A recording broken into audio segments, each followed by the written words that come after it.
मत्ती रचित सुसमाचार 27वां अध्याय।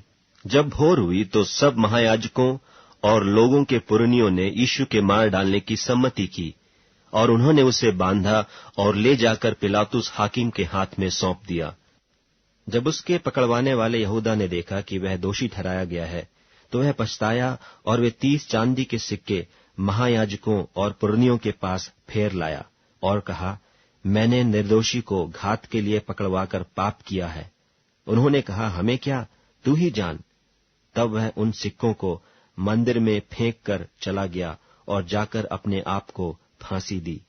महायाजकों ने उन सिक्कों को लेकर कहा, इन्हें भंडार में रखना उचित नहीं, क्योंकि यह लोहू का दाम है।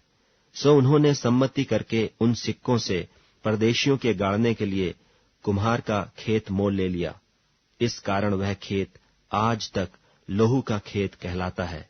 तब जो वचन यिर्मयाह भविष्यद्वक्ता के द्वारा कहा गया था वह पूरा हुआ कि उन्होंने वे 30 सिक्के अर्थात उस ठहराए हुए मूल्य को, जिसे इस्राएल की संतान में से कितनों ने ठहराया था, ले लिए और जैसे प्रभु ने मुझे आज्ञा दी थी वैसे ही उन्हें कुम्हार के खेत के मूल्य में दे दिया।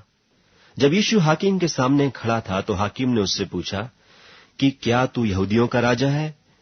यीशु ने उससे कहा, तू आप ही कह रहा है।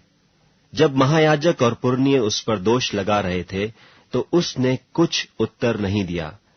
इस पर पिलातुस ने उससे कहा, क्या तू नहीं सुनता कि ये तेरे विरोध में कितनी गवाहियां दे रहे हैं? परंतु उसने उसको एक बात का भी उत्तर नहीं दिया, यहां तक कि हाकिम को बड़ा आश्चर्य हुआ। और हाकिम की यह रीति थी कि उस पर्व में लोगों के लिए किसी एक बंधुए को, जिसे वे चाहते थे, छोड़ देता था।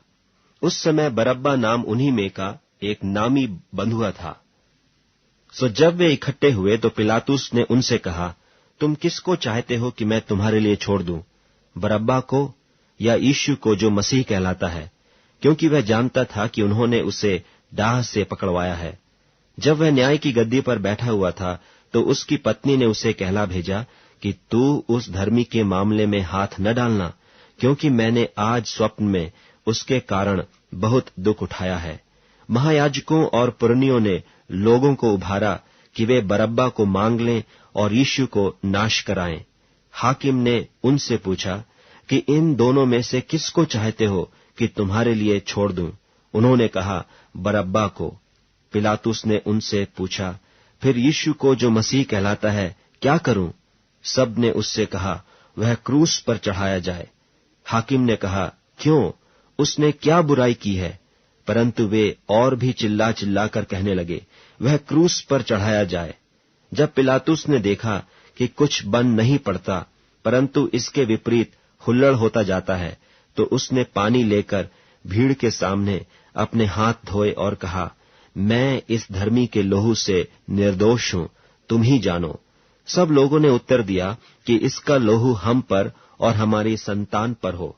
इस पर उसने बरअब्बा को उनके लिए छोड़ दिया और यीशु को कोड़े लगवाकर सौंप दिया कि क्रूस पर चढ़ाया जाए।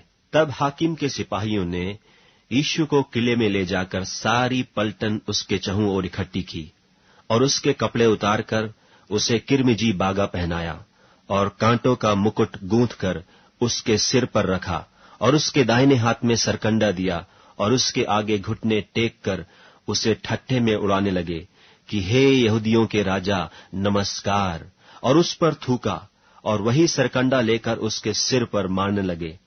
जब वे उसका ठट्ठा कर चुके तो वह बागा उस पर से उतार कर फिर उसी के कपड़े उसे पहनाए और क्रूस पर चढ़ाने के लिए ले चले।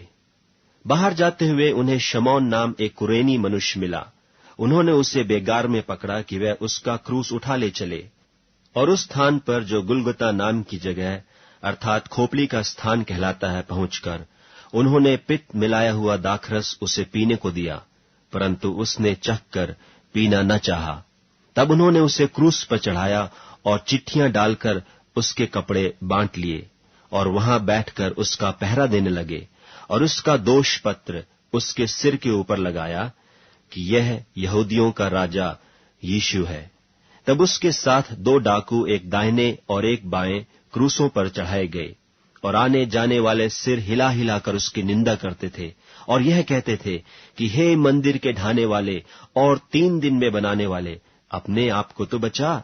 यदि तू परमेश्वर का पुत्र है तो क्रूस पर से उतर आ। इसी रीति से महायाजक भी शास्त्रियों और पुरनियों समेत ठट्ठा कर करके कहते थे कि इसने औरों को बचाया और अपने आप को नहीं बचा सकता। यह तो इस्राएल का राजा है, अब क्रूस पर से उतर आए तो हम उस पर विश्वास करें। उसने परमेश्वर पर भरोसा रखा है। यदि वह इसको चाहता है तो अब इसे छुड़ा ले, क्योंकि इसने कहा था कि मैं परमेश्वर का पुत्र हूं। इसी प्रकार डाकू भी जो उसके साथ क्रूसों पर चढ़ाए गए थे उसकी निंदा करते थे। दोपहर से लेकर तीसरे पहर तक उस सारे देश में अंधेरा छाया रहा। तीसरे पहर के निकट यीशु ने बड़े शब्द से पुकार कर कहा, एली एली लमा शबक्तनी, अर्थात हे मेरे परमेश्वर, तूने मुझे क्यों छोड़ दिया। जो वहां खड़े थे उनमें से कितनों ने यह सुनकर कहा, वह तो एलिय्याह को पुकारता है। उनमें से एक तुरंत दौड़ा और स्पंज लेकर सिरके में डुबोया और सरकंडे पर रखकर उसे चुसाया। औरों ने कहा, रह जाओ, देखें एलिय्याह उससे बचाने आता है कि नहीं। तब यीशु ने फिर बड़े शब्द से चिल्लाकर प्राण छोड़ दिए, और देखो मंदिर का पर्दा ऊपर से नीचे तक फटकर 2 टुकड़े हो गया, और धरती डोल गई, और चट्टानें तड़क गईं, और कब्रें खुल गईं, और सोए हुए पवित्र लोगों की बहुत लोथें जी उठीं। और उसके जी उठने के बाद वे कब्रों में से निकलकर पवित्र नगर में गए और बहुतों को दिखाई दिए। तब सूबेदार और जो उसके साथ यीशु का पहरा दे रहे थे भूइंडोल और जो कुछ हुआ था देखकर अत्यंत डर गए और कहा, सचमुच यह परमेश्वर का पुत्र था। वहां बहुत सी स्त्रियां जो गलील से यीशु की सेवा करती हुई उसके साथ आई थीं, दूर से यह देख रही थीं। उनमें मरियम मगदलीनी और याकूब और योसेस की माता मरियम और जब्दी के पुत्रों की माता थीं। जब सांझ हुई तो यूसुफ नाम अरमतियाह का एक धनी मनुष्य, जो आप ही यीशु का चेला था, आया।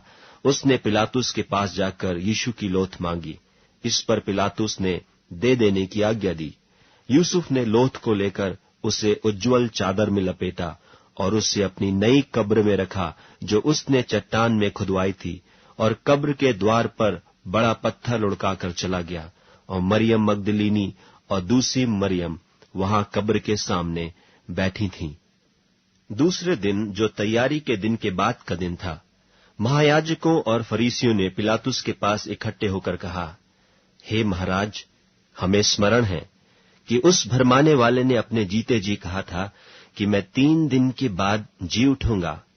सो आज्ञा दे कि तीसरे दिन तक कब्र की रखवाली की जाए, ऐसा न हो कि उसके चेले आकर उसे चुरा ले जाएं और लोगों से कहने लगें कि वह मरे हुओं में से जी उठा है। तब पिछला धोखा पहले से भी बुरा होगा।